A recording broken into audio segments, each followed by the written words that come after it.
हमरो के पिया सो बाबा धाम जाएदा लावा चढ़ाएदा जाए दे हम जाए बोले बोले बाबा विश्वनाथ की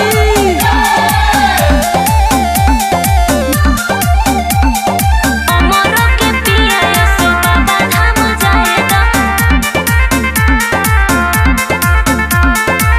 देवघर जाए के बाटे माना धनी बात हो। अच्छा। कृपा बनैले रही है हरदम भोलेनाथ हो। ए धनी सुन तारू हाँ जी देवघर जाए के बाटे माना धनी बात हो। कृपा बनैले रही है हरदम भोलेनाथ हो। हरदम भोलेनाथ सुने गेरुआ कलर साड़ी पहनी झमकाएदा गेरुआ कलर साड़ी पहनी झमकाएदा हमरो के पिया सो बाबा धाम जाएदा बाबा महाकाल जी पर जलावा चढ़ाएदा जलावा चढ़ाएदा बाबा महाकाल जी पर जलावा चढ़ाएदा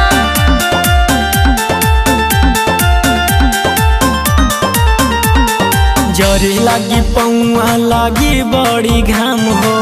घर के जैसे न मिली आराम हो। उसे का हम जाए ठीक बा जरे लागी पौआ लागी बड़ी घाम हो। घर के जैसे न मिली आराम हो। पिया हमरो कहल तनी माना अच्छा हर साल ऐसे करेला बहाना से बदरिया त मन हर सायद से बदरिया त मन हर सायद हमरो के पिया सो बाबा धाम जाएदा बाबा महाकाल जी पे जलावा चढ़ाएदा बाबा धाम जाएदा